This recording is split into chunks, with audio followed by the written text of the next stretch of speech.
오늘 나눌 하나님의 말씀은 시편 31편입니다. 시편 31편 7절부터 15절까지 말씀 우리 한 절씩 교독하고 15절은 함께 교독하도록 하시겠습니다. 내가 주의 인자하심을 기뻐하며 즐거워할 것은 주께서 나의 고난을 보시고 환난 중에 있는 내 영혼을 아셨으며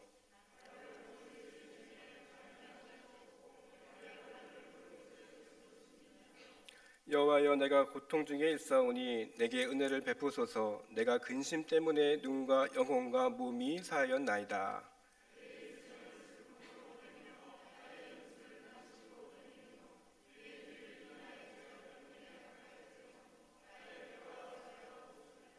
내가 모든 대적들 때문에 욕을 당하고 내 이웃에게서는 심히 당하니 내 친구가 놀라고 길에서 보는 자가 나를 피하였나이다.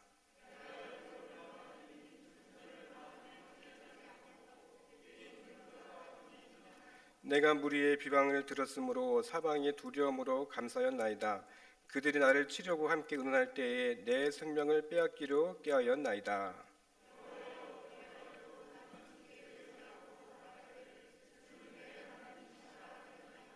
함께 읽겠습니다. 나의 앞날이 주의 손에 있사오니 내 원수들과 나를 핍박하는 자들의 손에서 나를 건져 주소서. 아멘. 우리 옆에 분과 인사하시겠습니다. 잘 오셨습니다. 네. 겨울만 되면은 생각나는 과거에 좀 안 좋은 추억이 있습니다. 오래전에 제가 겨울이었습니다. 빙판길에 이제 구두를 신고 걸어가다가 이제 멋을 낸다고 제 생각에 밑창이 평평한 구두였어요. 근데 그날 눈이 많이 내리고 땅이 빙판길이었습니다. 여러분, 구두가 평평해요. 굽이 아무것도 없는 그냥 맨민 구두 굽이에요. 빙판을 걸어가면 어떻게 될까요? 맞아요. 꽈당 하고 제가 넘어졌습니다. 그것도 지상 전철역에서 넘어졌어요. 여러분, 그 자리에 있다 보니까 창피한 게 먼저더라고요. 아픈 것보다 먼저 창피하니까 어디 멍이 들고 어디 아픈 거 그런 생각 전혀 들지 않고 빨리 이 자리를 피했으면 좋겠다. 사람들이 보는 시선이 따갑다. 막 그런 생각이 들었던 적이 있었습니다. 여러분들도 아마 일상의 그런 부끄러움들, 간직하기 싫지만 그래도 자그마한 그런 창피스러운 경험들 한 번쯤 다 하셨을 겁니다. 작은 일부터 큰 일까지 인생은 살면서 그런 창피스러운 일, 또 그런 일들이 한 번쯤은 다 경험들 하셨을 거예요. 그런데 어떤 분들은 그런 수치심 때문에, 큰 수치심 때문에 인생의 큰 상처를 겪으신 분들도 아마 계실 겁니다. 인생에서 크고 작지만 그런 수치심 때문에 어떤 분들은 시간이 지나서 그것을 딛고 이겨내신 분도 있지만 여전히 그 수치와 그 상처와 그 아픔이 또 현재 진행형이어서 힘들어 하시는 분들도 분명 계실 겁니다. 오늘 본문에 등장하는 이 다윗도 마찬가지입니다. 여러분들 잘 아시는 다윗 보십시오. 인생을 살아가면서 여러 가지 우여곡절 참 많았습니다. 어려움도 겪고 수치도 많이 겪었던 인물이 이 다윗입니다. 여러분, 다윗이 지은 이 시편들을 자세히 들여다보면요, 우리가 보기에는 하나님을 찬양하는 찬미시가 많은 것 같죠. 그런데 세세히 세어보면 하나님 앞에 한탄하고 애통해야 하는 그런 비탄의 시가 훨씬 더 많습니다. 우리 인생사도 돌아보면요, 기쁨이 많으신 것 같아요? 아니면 슬픔이나 일이 잘 안 돼서 오는 애통감들이 더 많으신 것 같아요? 한번 생각해 보세요. 대부분 사람들은 기쁨보다는 애통함, 현재를 살아가면서 일어나는 그런 슬픔 때문에 그 비중이 더 크다는 것을 아마 생각해 보실 수가 있을 겁니다. 우리 인생사가요, 어떻게 보면 슬픔과 비탄과 애통함이 더 많습니다. 그런데 비탄과 한탄과 그런 것이 많다 하더라도 하나님이 계시기 때문에 우리는 그것을 은혜 가운데 이겨낼 수 있는 것입니다. 오늘 우리가 읽었던 시편 31편을 보시면 다윗이 하나님 앞에 한탄하며 지은 시입니다. 오늘 본문을 다른 제목으로 바꿔보자면 하나님께 피하는 자를 위해서 하나님께서 예비해 두신 은혜, 하나님께서 예비하신 은혜라는 것을 한번 생각해 보시기를 바랍니다. 여러분들 아까 제가 서두에 말씀드렸다시피 다윗 보십시오. 수많은 대적들 앞에서 많은 핍박을 받았어요. 왕이 되었고 또 왕이 되기 이전에 평생에 걸쳐 수많은 시련의 세월을 보낸 인물이 다윗입니다. 그리고 다윗 하면 그래도 왕이잖아요, 그렇죠?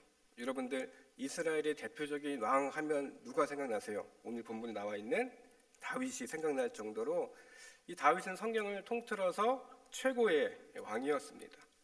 아까도 말씀드렸다시피 최고의 왕이었지만 그의 보이지 않는 뒷면에는요 수많은 시련과 아픔이 있었던 왕이 다윗 왕이었습니다.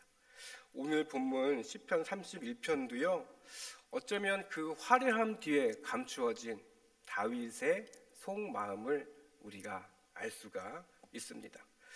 오늘 우리가 읽지는 않았지만 이 다윗은 지금 하나님 앞에 자신의 애통함, 자신의 원통함을 토로하고 있습니다.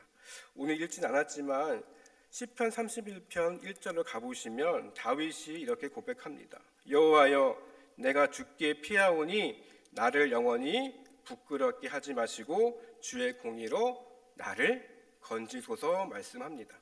주께 피한다고 지금 말씀하고 있습니다. 피하는 이유가 뭐라고 지금 설명이 되어 있습니까? 1절 후반부에 보니까 주님의 공의로 하나님의 공의가 나를 건지시기 때문에 내가 주님 지금 하나님께 피한다 그렇게 말씀을 하고 있습니다. 여러분 하나님의 공의, 하나님의 그런 공의로움 우리가 잘 이야기를 하죠. 우리가 공의하면은 하나님의 정의, 심판하시는 하나님 그렇게 생각을 합니다. 그런데 여기서 말씀하는 다윗이 말씀하고 있는 하나님의 공의는 무엇이냐면요 하나님께서는 말씀하신다는 것을 이루신다는 신앙의 고백입니다.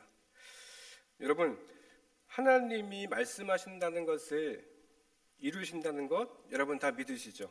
하나님의 말씀은 분명 이루십니다. 성경에 보시면 여러분들 잘 아시는 대로 하나님께서 천지를 창조하신 다음에 아담과 이브를 창조하시죠.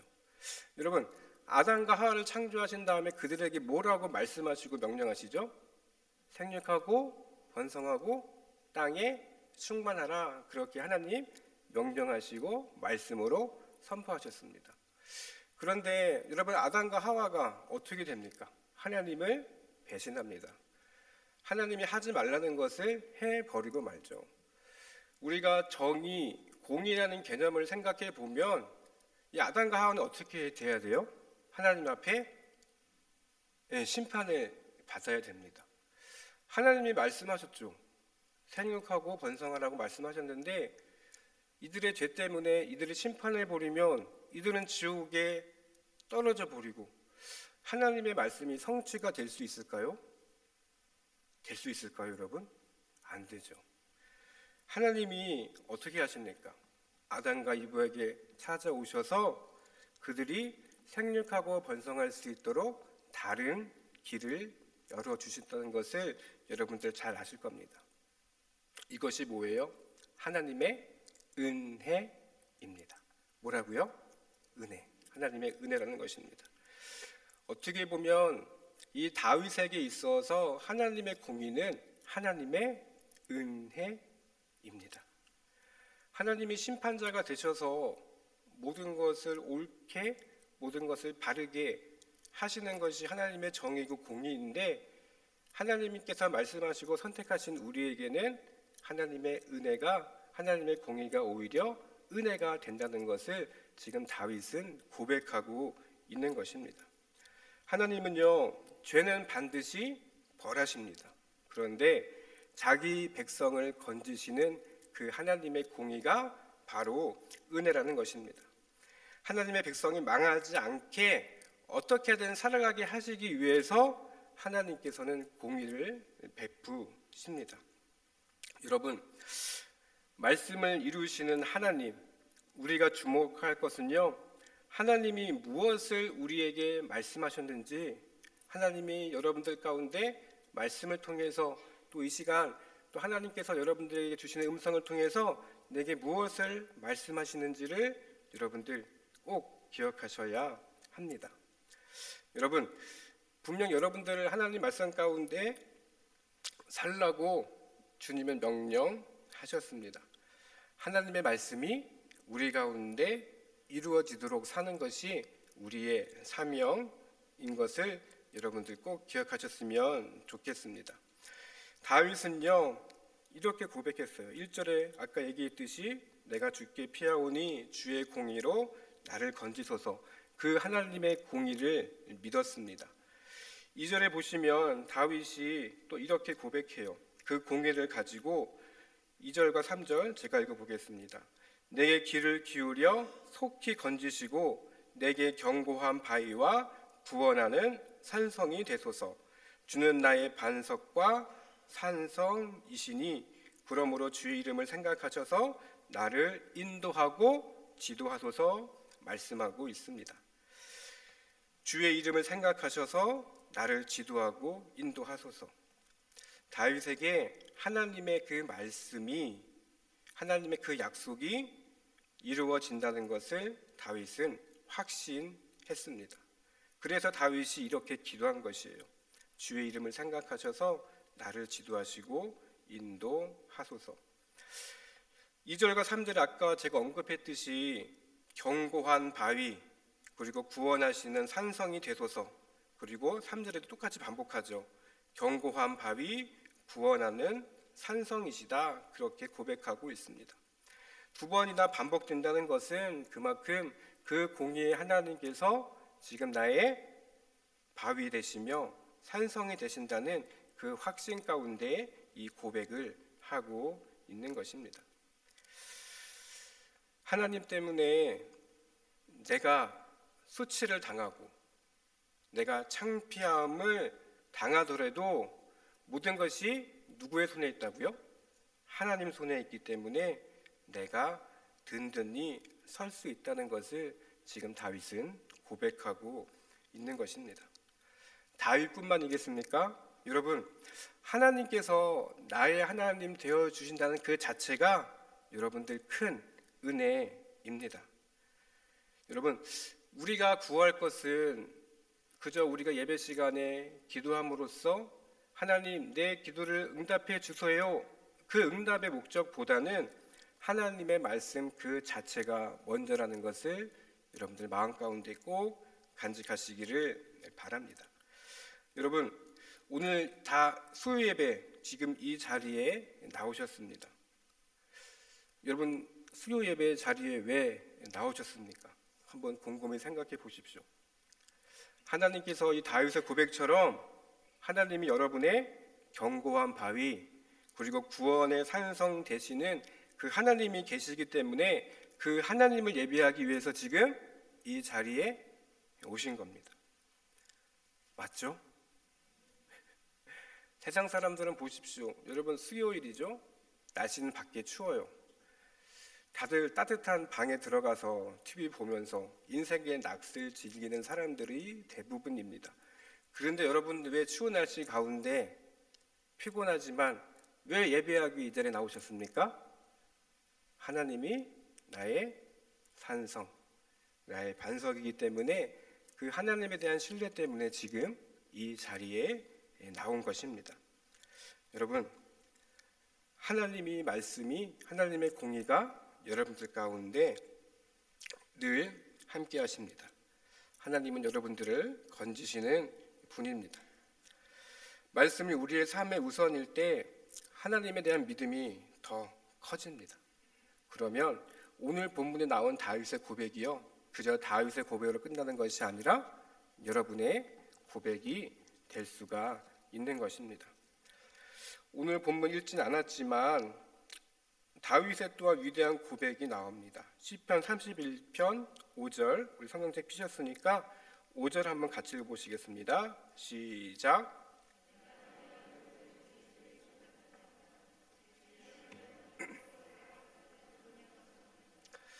내가 나의 영을 주께 부탁하나이다. 지금 고백하고 있습니다. 모든 것을 하나님 앞에 고백한다는 위대한 다윗의 고백입니다.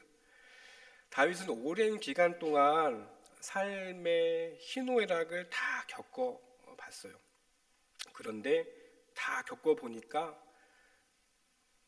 인생의 모든 주관자가 되신 하나님의 손에 모든 것이 있다는 것을 다윗이 알았기 때문에 자신의 생명조차도 두려워하지 않고 지금 하나님의 손에 모든 것이 있다고 고백하는 것입니다. 이 고백은요, 하나님이 하시는 일을 기대하면서 말씀 가운데 이르실 그 하나님에 대한 의지가 지금 이 본문 5절에 담겨 있습니다. 하나님을 의지하는 그 삶 얼마나 위대합니까? 내게 하신 그 하나님의 말씀을 믿는 삶, 이것이야말로 모든 것을 맡길 줄 아는 삶의 모습입니다. 여러분, 그런데요, 이 신실한 믿음의 소유자 이 다윗에게도 큰 문제가 닥쳤습니다.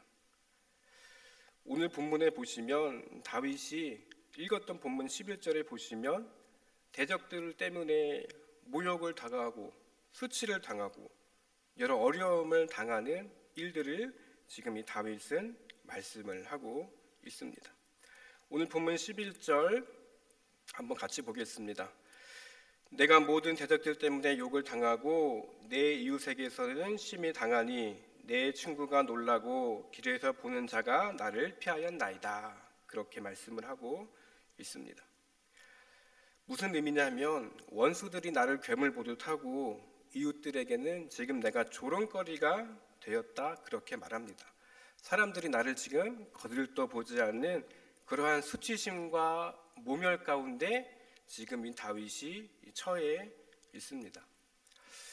여러분, 다윗은 하나님을 잘 믿고 섬기는 인물이었습니다. 하나님을 잘 섬기며 또 하나님 마음이 합했던 하나님의 사람이었어요.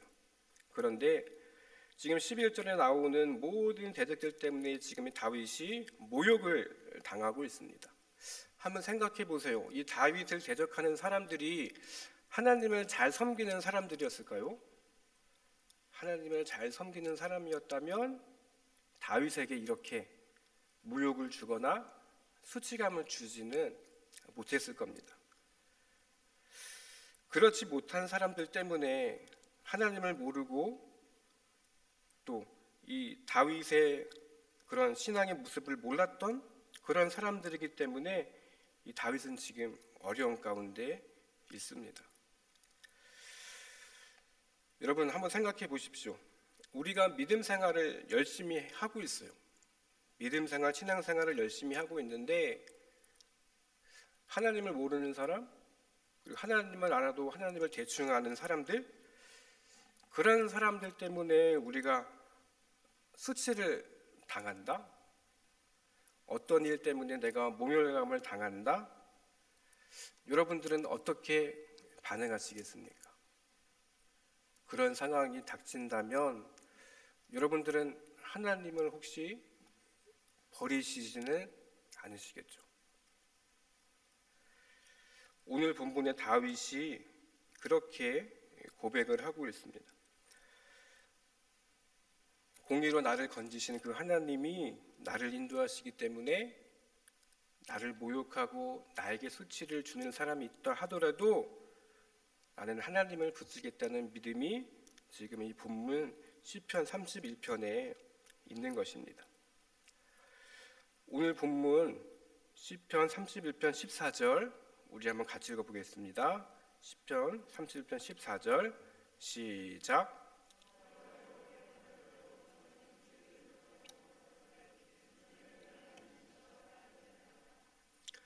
그리하여도 나는 주께 의지하고 말하기를 주는 내 하나님이시라.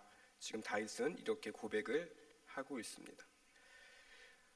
어떠한 수치와 모멸, 나를 대적하는 사람이 있다 하더라도, 환경이 그러하더라도 다윗은 지금 이 위대한 고백을 하고 있습니다. 주는 내 하나님이시라. 최근에 KBS의 고려 거란 전쟁이란 드라마가 지금 방영되고 있습니다. 다들 재미있게 보고 계시죠? 저도 그 드라마를 보니까 목종이라는 임금이 나라를 제대로 다스리지 못합니다. 그러자 도통사 강도라는 사람이 등장하죠. 이원종 배우가 이 역할을 했습니다. 그래서 이 목종을 해치우고 현종을 왕위에 앉힙니다. 어떻게 보면 이 현종은 꼭두각시나 다름없는 이름 없는 왕이었습니다. 그러자 상황이 여의치 않자 나중에 거란이 쳐들어오게 되죠. 거란이 쳐들어오게 되고 위기를 느낀 이 고려왕 현종이 어때요? 도통사 광조에게 부월을 하사합니다.